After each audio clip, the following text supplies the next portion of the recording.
Picture a simpler America. Before background checks, before online reviews, before a stranger could hide behind a profile picture and a thumbs-up score. In that world, you could ruin your reputation without stealing a horse or robbing a bank. You didn't need a courtroom. You just needed a bad pattern. And the town didn't need a database. It had something older, quieter, and somehow sharper.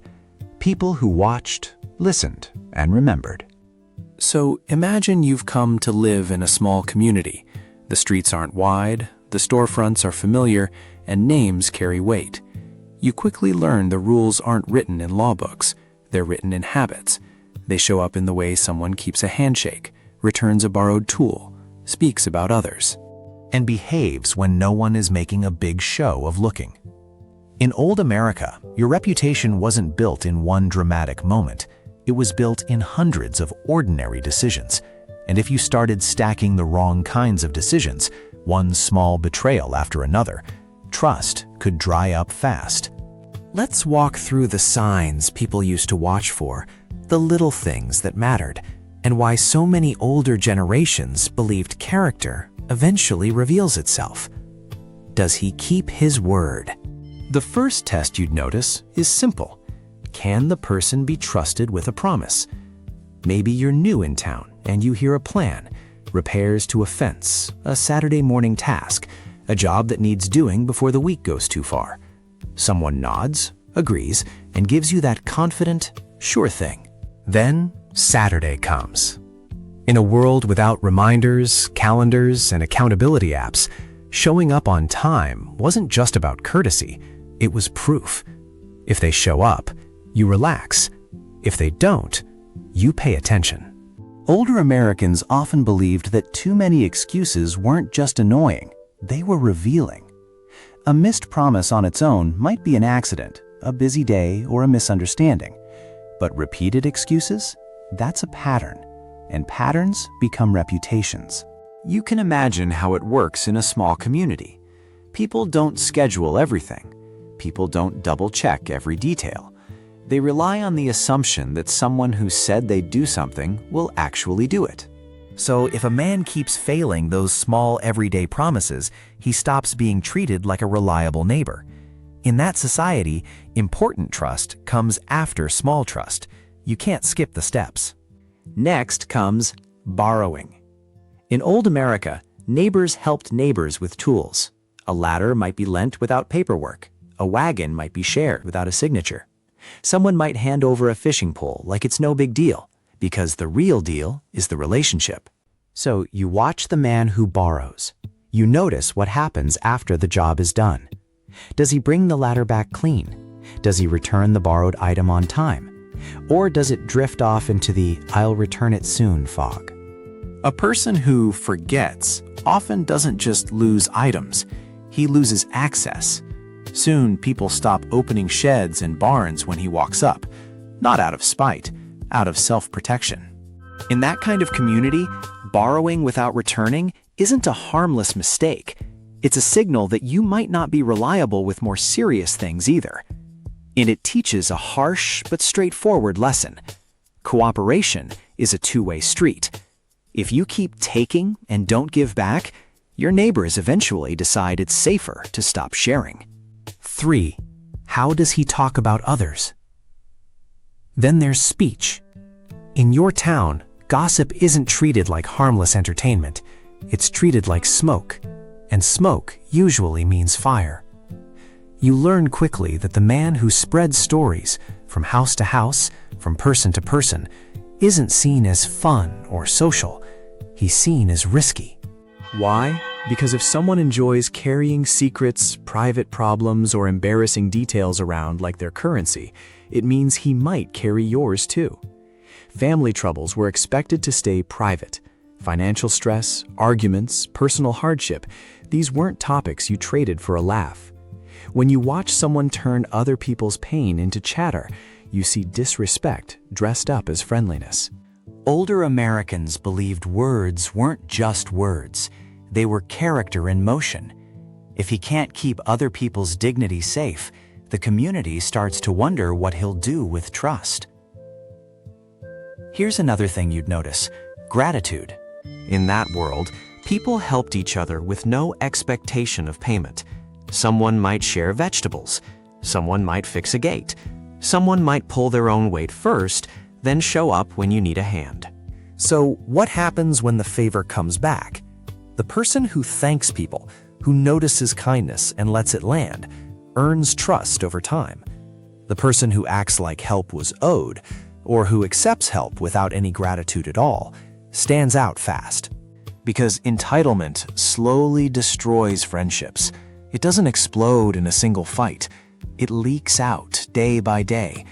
People start thinking, why are we doing this for someone who won't even acknowledge it? Gratitude wasn't seen as politeness for show. It was proof that a person understood. Community doesn't run on obligation. It runs on appreciation. How does he treat animals? This part surprises many people today, but in older America, it carried real weight. How a stranger treated animals. You'd watch how the farmer handled his horses, how a hunter cared for his dogs, how someone moved around working animals. A patient farmer earned respect. Someone kind toward animals didn't just look gentle, they looked steady. Cruelty made people uncomfortable, and not just because it was mean. Many believed cruelty had a tendency to spread. The logic was simple and brutal. If you can harm something that can't argue back, what does that say about how you treat people? So even if a man acted polite at the table, if his hands were harsh with animals, people took mental notes. They didn't always confront him, but trust is usually built on patterns, and cruelty is a pattern. What does he do for money? Money matters too, but not in the flashy way you might expect. Hard work earned admiration. Honest business earned respect. But constantly chasing easy money made neighbors suspicious. You can picture the tone in conversations. He's always got a new plan. That deal sounds too sweet. He needs money fast, but he doesn't explain why. Older Americans often trusted earning more than collecting. They admired people who could look you in the eye and explain how they got what they got. But when someone constantly pushed for too good to be true outcomes, the community didn't feel dazzled. They felt cautious. Trust grows slowly. Greed breaks it quickly. And in a close community, everyone hears rumors. Money trouble doesn't stay private for long, especially when people connect the dots. Does he show up when life gets hard? Another sign people watched: behavior in hardship. Anybody can be generous when the fields are full and the skies are clear. Anybody can smile when things go right. The real test appears when trouble comes. A storm damages a roof, a barn burns, crops suffer, family health goes shaky. That's when you see who treats community like a slogan and who treats it like a responsibility. Some people show up with tools. They bring time, energy, and steady hands. They don't demand credit. They don't brag about how good they are. They simply help, because help is what you do. Others stay home while acting as if they didn't hear, or they pretend they couldn't make it, or they suddenly develop reasons they can't be bothered. Older Americans remembered those choices years later because they understood this truth. Character doesn't just live in comfortable days. It lives in the moments you could walk away. Does he admit mistakes? There was also an unwritten standard about mistakes. In old America, honest people accepted responsibility. If something broke, a fence, a promise, a plan, they owned it. They didn't treat blame like a sport. Dishonest people, on the other hand, searched for someone else. They didn't simply mess up, they tried to redirect attention. A broken fence becomes someone else's fault. A missed payment becomes they must have misunderstood. Older Americans believed excuses were easy, but accountability required strength. And if you wanted to understand someone's character quickly, you didn't start with their best stories. You listen to what they did when something went wrong, because the pattern is revealing. Own your part, people relax around you. Blame everyone else, people learn to expect dishonesty. How does he treat older people? Respect for age showed up in everyday ways, and people noticed. Carrying groceries for an elderly neighbor, repairing a gate, checking in after a storm, showing up with practical help. The kind of care that doesn't require announcements, just attention. In a small town, older people weren't invisible. They were part of the community's memory. They had experience, and that experience mattered. Ignoring older members wasn't treated as just rude. It was treated as selfishness, like someone decided they were too important for the people who carried the weight before them. And once you disrespect the elders, you send a message, I don't value the community's continuity. In that world, people didn't ignore that message. How does he treat children? Children were another mirror. You can see a lot about someone when they're around people who can't defend themselves the same way adults can. Patience, kindness, fairness, those qualities showed up with children. But so did harshness. Someone who enjoyed frightening kids or treating them roughly made others uneasy, even if that person had a respectable job or a good haircut. Older Americans often believed a person's true nature appears around the vulnerable. Not because kids are test subjects, but because vulnerable people reveal the real tone of someone's character, whether it's protective or careless, whether it's respectful or predatory. Does he help others first? Another sign, whether a person helped anyone at all. If you never helped, you eventually discovered nobody helped you. That's not a dramatic punishment. It's simple cause and effect. Community work requires cooperation. Harvests depend on hands. Repairs depend on tools and labor. Celebrations depend on shared effort. Even funerals depend on neighbors showing up to take care of what needs to be done. So you watched whether someone contributed.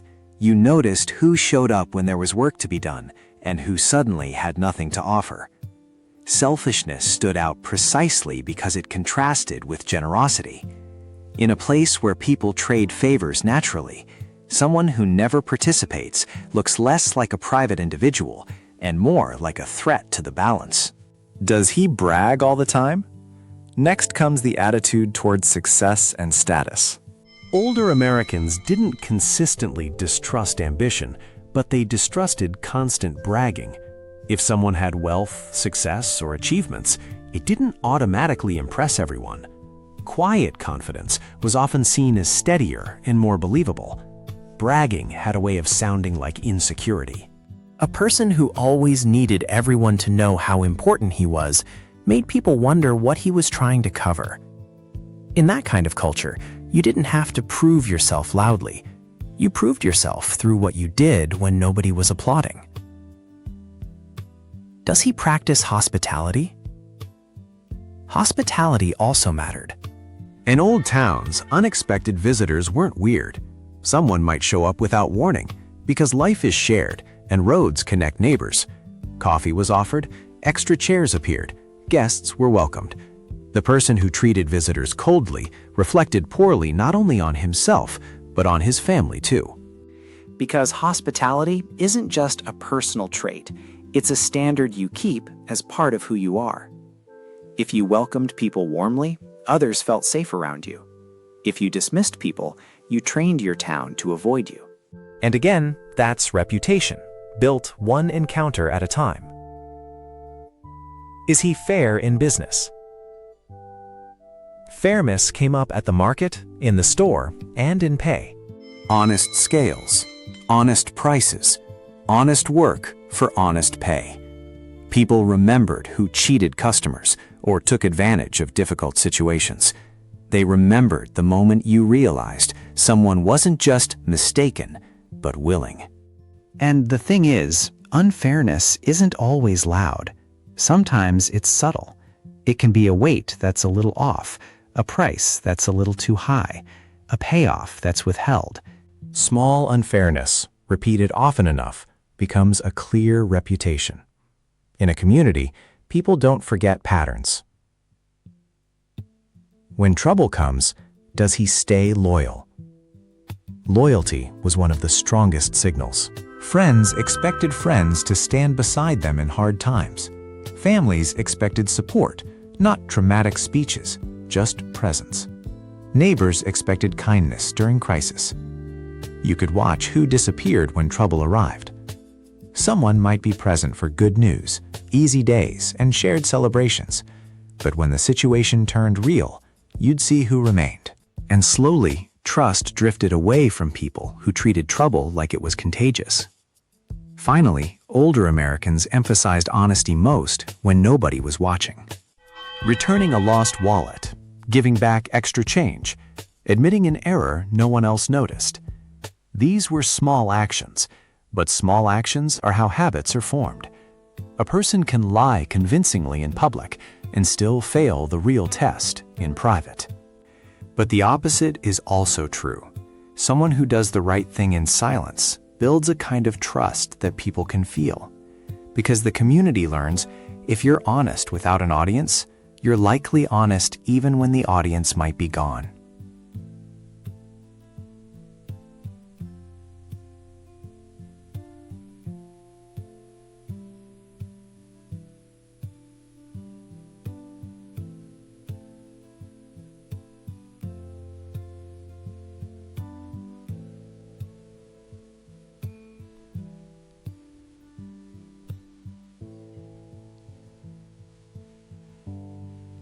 Of course, old America wasn't magical.